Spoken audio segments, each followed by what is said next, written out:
patient is on high dose of inhaled corticosteroids. Okay, so inhaled corticosteroids, we know it's a mainstay of treatment of asthma. So basically we start with a low dose of steroids. Depending upon the response, we taper and step down the treatment. But in severe asthma, they require a high dose of inhaled corticosteroid with an LABA, it's a long-acting beta-2 agonist. Or patient who requires to control with a high dose of inhaled corticosteroids, those patients will label it as severe asthma or uncontrolled asthma. Okay, sir. So what are the causes or what are the reasons that these people have reached the peak actually? Okay, so there are multiple factors we have to understand in regarding to severe asthma or uncontrolled asthma. Looking at the modifiable risk factors, or what we call as a modifiable risk factors, and we called what we called as an comorbid conditions. Okay, so before naming all this, we have to have a few checklists. Okay, when to diagnose a patient of severe asthma. Okay, we usually what we do, we in a asthma screening assessment tool. We take an asthma screening assessment tool over the period of 4 weeks, and we assess the various criteria based on the symptoms, based on the lung function test, basis on the reliever medications they use. What happens? What we look commonly is what are the errors, the technical errors that makes, which leads to the what you call mislabeling of severe asthma, such as you see an improper technique, inhaler technique. We know that improper technique plays a bigger role when come to uncontrolled asthma, because that doesn't, we see many people that doesn't use properly, or the technique whatever they use is not improper, so doesn't go delivered into the lung. Okay. Second thing, poor adherence to treatment. Asthma treatment usually requires a longer term of medications, and these people who tend to have a poor adherence to the treatment also, they tend to have this called severe asthma. Other comes are the comorbid conditions. So what are the comorbid conditions that we have to look at before labeling or before making a diagnosis of severe asthma? Is GRD, most common, psychological factors, vocal cord dysfunctions, mainly sinusitis, chronic rhinosinusitis, or these are the factors that leads to severe asthma, or these are the factors which are unattained and that may lead to severe asthma. Okay, sir. So are there any age factors, where these age group will have more severe asthma or uncontrollable asthma? Can we diagnose it like that? See, diagnosis not based on the age group for severe asthma, to understand that, and it all depends upon your T2 helper cells, what we call T2 helper cells, or Ig level factors, or eosinophil counts. Based on this criteria, this are one of the criteria. Now these are the criteria. These are the one of the criteria in addition to the lung function test. Okay, so these factors favors as the patient is also having a severe asthma with the clinical presentation. Clinical presentation in the sense, sir? See, patient, as I said, in the clinical presentation, you can divide it partly controlled, well controlled, or uncontrolled asthma. Okay, and what are the factors we take? We take factors at daytime symptoms. Okay. Other is the reliever medications.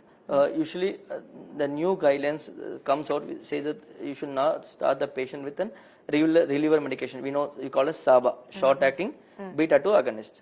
And the use of regular inhaler reliever medications and daytime symptoms, or that disturb the day-to-day activities, we assess over the period of weeks, and we make a diagnosis within a 4 weeks that this patient is having a partially controlled asthma, or a well-controlled asthma, or a poorly controlled asthma.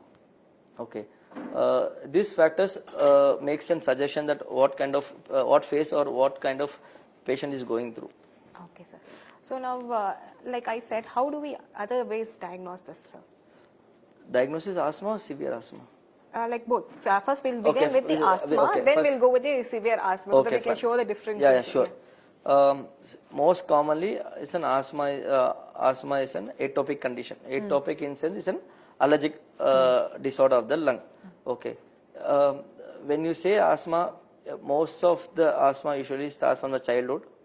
Okay, it's early onset of asthma, and very few starts at the late onset of asthma. Okay. To make a diagnosis, first we take a clinical history. A detailed clinical history is important in any disease per se. A detailed clinical history is must.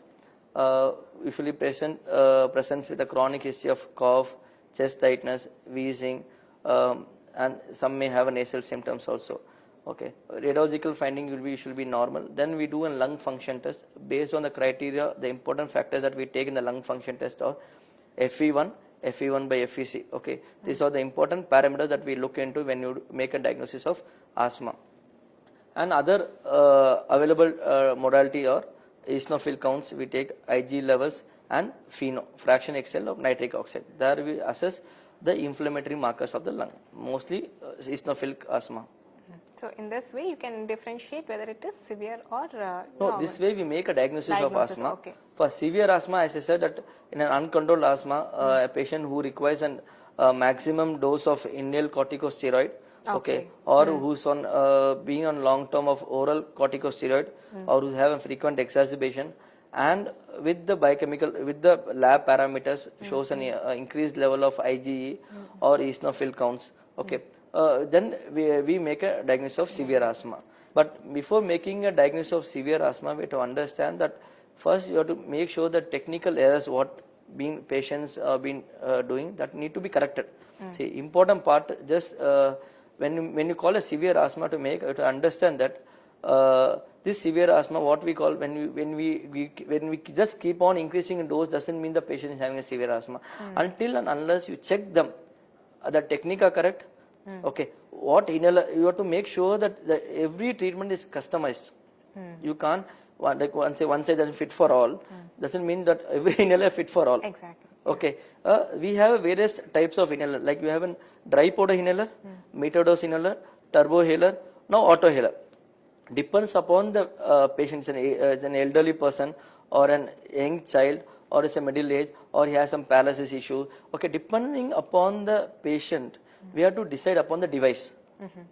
Okay. So the first mistake happens here, the selection of device. We can't just write just a word like inhaler, this must so and so drop of so and so dosage of inhaler to be given. Okay, we have to make a right choice of what kind of device that a patient has to use. Okay, once you're done with the inhaler, once you make an appropriate choice of inhaler, you start on inhaler medication. Then make a patient a regular follow-up, and every follow-up please check that the inhaler techniques are correct. Okay, second thing, make sure the patient have a good adherence to the treatment. Okay, when this all the factors that have to look into it before you make or label a patient as a severe asthma. Okay, sir. So now coming back to symptoms, sir. Yeah. So we know that wheezing means difficulty in breathing. Yes. We have any other symptoms in which we can find out, okay, this person is having asthma, okay. Okay, see, like I initially said, asthma is a highly variable disease. We know how in sense is the intensity and the duration is highly variable because when most people may have the winter, the spring, most people will have an occupation related, most people symptoms get increases because exposure to some kind of specific allergens, said be a food allergen or aero allergens. Okay, this is the first factor that how to differentiate from other disease than asthma.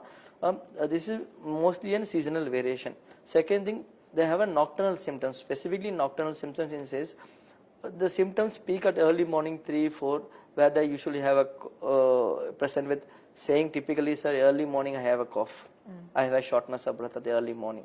So this is second. Third thing, they may have associated allergic rhinitis or sinusitis. This all other condition may be associated with it. Third one, most of this asthma usually tend to occur the younger age group. Okay, with less percentage of people occurs at the late onset of asthma. Okay. These are the various to make the what you call symptoms of asthma. So in how about in uncontrollable asthma? Are there any differences in symptoms? Uncontrolled asthma symptoms are not different, but in controlled asthma the symptoms are controlled. Controlled. Okay. Simple difference is controlled asthma symptoms are controlled. In uncontrolled asthma, it's uncontrolled. That's it. Even in spite of the maximum medication you're given, it's uncontrolled. That's called we call it as uncontrolled asthma. Okay, fine. So how do we treat all this uncontrollable asthma, sir? How do we treat uncontrolled asthma? So we make an assessment and say that patient is having uncontrolled asthma. First, what we do is we step up as per we have a GINA guidance. We step up the medication to say step 4, step 5. We check out all the checklist or whatever I said. We check out the checklist. We see the patient has a proper adherence, and what we do a multiple testing. Okay, as I mentioned about we do an absolute eosinophil count, serum IG levels, lung function test. Okay. Other than that, what we do, we try to identify the risk modifiable factors. What is that risk modifiable factors and how it plays important when you make a when you want to treat an asthma? There are many factors that flare up the asthma, and people are less aware of what it is flaring up. Okay, they just take medication and not controlled. It's not controlled. It's not controlled. But we have to understand something. There are many risk modifiable factors that we have to look into it. Okay, so one such few are, one is smoking. Then we know there's environmental factors. We know that food related or aero allergens related factors. Some may have an occupational factors. Some may be in because of day-to-day work factors. Okay, some may have mites or some work going around, construction work or industrial work. This all can increase the symptoms of asthma. So make sure that we identify the exact risk modifiable issues and first attain that what it is. Some may have GID symptoms, some may have a psychological factor, some may have not even have an asthma. Some may have vocal cord dysfunction. Okay, some may have psychological, some may have a depression, some may be anxiety. Okay, these all the variable factors. Before you tend to treat a severe asthma, you have to look into all these 6 factors. Some or other, when these factors are seen properly and attained, definitely the symptoms are going to come down. Okay. Even when you, in spite of all these symptoms are being checked and it has been they have been maintained properly, there is no any modifiable risk factors or no other comorbid condition, then there are new biological treatment available right now. Okay, sir. So any other tips and all we can give to keep us safe from prevent asthma and also? Okay. There's I say everyone there's a 2C you have to understand. One C is you can't completely cure asthma. Exactly. Only you can control asthma. Okay. Tips to control asthma, not completely cure asthma. And one more factor I'd like to bring here, as we know, see, these asthma symptoms are highly variable. Some people or many people, I have seen many people, what they said, sir, Chennai வந்து இறங்கினாலே எனக்கு சளி பிடிக்குது sir. But வேற சே நான் ஊரு போய் பச்சை தண்ணியில குடிச்சாலே எனக்கு ஒன்றும் ஆவறது இல்லை sir. There are many patient who comes walk-ins and say this specific typical symptoms. ஊருக்கு போனா பச்சை தண்ணியில் 5 மணிக்கு குடிச்சாலே எனக்கு ஒன்றும் ஆக போறது இல்லை. So even when they go to village side or go to a native place, they feel comfortable. When they come to urban high polluted place, because of the environmental exposure, these things get flare up. Okay. Then what you are sorry? No, that is what the tips and all I was asking actually. See, then we have to identify allergens. Okay, what kind of allergens they are, when this triggering factors, what triggering factors they have. Okay, this all they have to be identified, and you have to make sure that you don't have GERD symptoms. Okay, then you have to good sleep. Okay, yes. Then there are do's and don'ts in the terms of food that we have to avoid. And to take special care during the rainy seasons. So basic knowledge, basic care and all will actually prevent us from having a problem. Definitely, yes. Definitely. Because for the lung to trigger, it needs some trigger button. Yeah. Okay. That we can't, there may be multiple triggers, but the triggers that we can easily be identified can be avoided. Okay, sir. So I think we have covered completely about what uncontrollable asthma and how do we treat it, I guess. I think we have covered. Yeah, we have definitely covered it because I have covered a better clarification of what this is. See, the importance of severe, the nice topic that you have taken, because why we need such understanding is because one inhalers alone doesn't play in case of severe asthma. I'm not talking about an normal asthma with an inhaled low dose of inhaled cortisol getting settled down. The concern is when the patient is on a when the patient you are yet to diagnose or the patient is not responding, then you have to definitely go back and look into it what he or she is suffering from. Okay, and just a few minutes a detailed history will help you out to understand whether there's a modifiable risk factors, whether there's a comorbid condition or there's a poor adherence to treatment or improper technique. So anywhere you can able to find out this. So what it all needs a few more minutes from the patient. Exactly. Few more minutes and a few more cautions. Cautious, yes, definitely. Of what we are going to use. Yes. Okay, so thank you so much for being present here, sir. Because since this weather, obviously many people will start getting affected with asthma as the rain comes. And remember, see, and vaccination about also. Okay, elderly people who have chronic asthma, who's been on long-term asthma, we can suggest them in flu vaccination because one of the risk factors or whatever we call the flare-up factors is viral infection. Okay, so these seasons are more prone to have viral infection and their flare-up asthma.